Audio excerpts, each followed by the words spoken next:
Good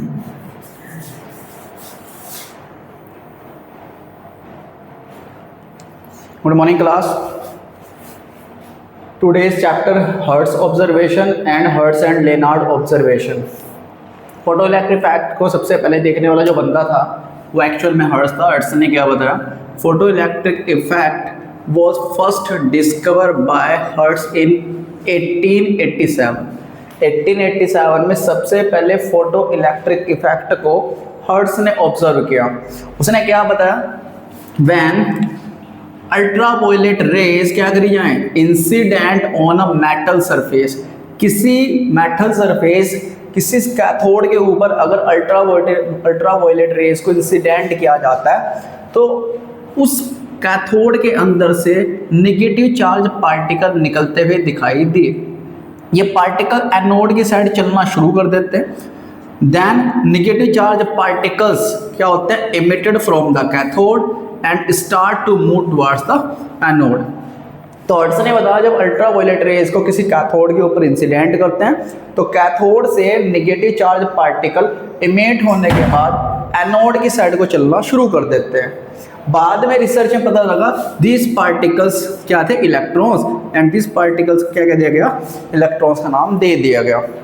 उसके बाद hertz and Lennard observation में उन्होंने क्या देखा, उन्होंने एक इवेक्यूटेड ग्लास ट्यूब ली, इवेक्यूटेड ग्लास ट्यूब, उसके अंदर एक विंडो ली,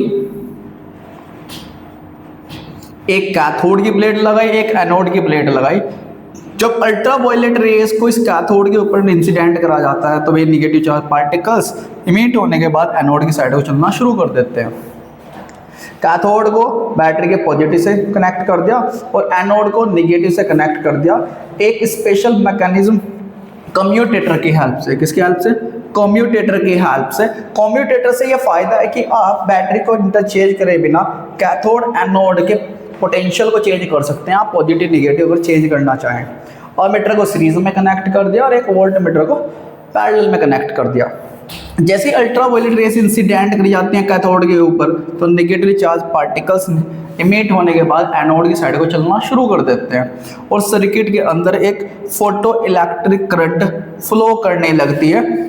इसी करंट को हम जो फोटॉन्स की वजह से आई उसे फोटो इलेक्ट्रिक करंट कहते हैं।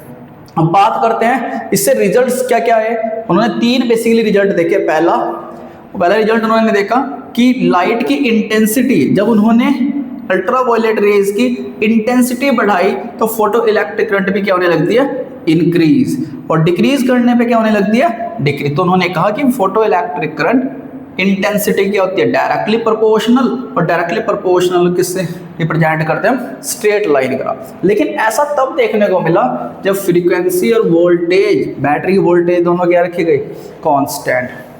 सेकंड केस उन्होंने क्या किया, फ्रीक्वेंसी को क्या रखा, सेम, लेकिन रेडिएशन कैसे डाले, डिफरेंट इंटेंसिटी की, मतलब अलग अलग लाइट इंसिडेंट करी गई। यहीं से पता लग रहा है फोटो इलेक्ट्रिक करंट इंटेंसिटी का डायरेक्टली, तो शायद अगर इंटेंसिटी डिफरेंट होगी तो फोटो इलेक्ट्रिक करंट भी अलग अलग होगी। इसीलिए इंटेंसिटी डिफरेंट तो करंट भी डिफरेंट, अलग अलग जगह से करंट पास हुई। मैंने 3 पॉइंट, इसीलिए इसके ऊपर 3 पॉइंट लिए जहां से करंट पास होके जाएगी फोटो इंटेंसिटी का ग्राफ।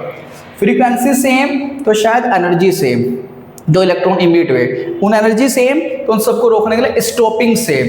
तो सबके लिए वो वोल्टेज जो नेगेटिव में इन इलेक्ट्रॉन्स को इमिट होने से रोकने के लिए लगाई जाती है उसे नेगेटिव पोटेंशियल कहते हैं। फ्रीक्वेंसी सेम तो सबकी एनर्जी सेम, सबकी एनर्जी सेम तो सबको रोकने के लिए नेगेटिव पोटेंशियल भी सेम, यानी एक ही पॉइंट आएगा स्टॉपिंग पोटेंशियल वाली लाइन के ऊपर।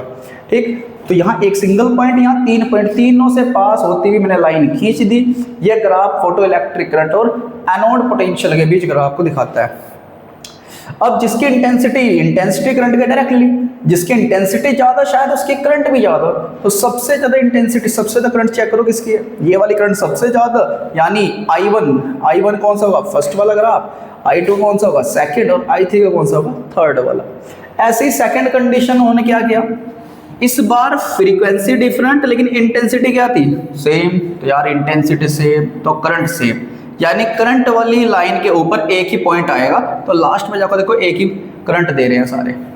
अच्छा, फ्रीक्वेंसी डिफरेंट तो उन सबकी एनर्जी डिफरेंट, एनर्जी डिफरेंट तो सबके लिए स्टॉपिंग डिफरेंट। तो देखो अलग अलग स्टॉपिंग लगाए गए, V01, V02, V03। तो यहाँ से तीनों पॉइंटों को सेम इंटेंसिटी थी, एक ही जगह मैंने ज्वाइन कर दिया। तो ये था फोटो इलेक्ट्रिक करंट का वोल्टेज के साथ ग्राफ, डिफरेंट फ्रीक्वेंसी के साथ। पहले वाला ग्राफ किसके साथ था? डिफरेंट इंटेंसिटी की वजह से ग्राफ। अच्छा एक बात और, फ्रीक्वेंसी जो इसकी फ्रीक्वेंसी ज़्यादा शायद उसकी एनर्जी भी ज़्यादा इलेक्ट्रॉन की, और उसकी एनर्जी ज़्यादा तो उसे रोकने के लिए निगेटिव पोटेंशियल भी ज़्यादा। सबसे ज़्यादा निगेटिव वोल्टेज हमें ये देनी पड़ी इस वाले के लिए, ये सबसे ज़्यादा निगेटिव वोल्टेज मतलब इसकी एनर्जी और फ्रीक्वेंसी सबसे ज़्यादा। तो न्यू नोट का ग्राफ कौन सा होगा? लास्ट वाला।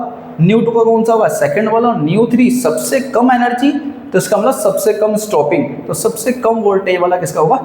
न्यू थ्री का ग्राफ। इसी एक्सपेरिमेंट ऑब्जर्वेशन को हम हर्ट्ज लेनार्ड ऑब्जर्वेशन के नाम से जानते हैं। Thank you.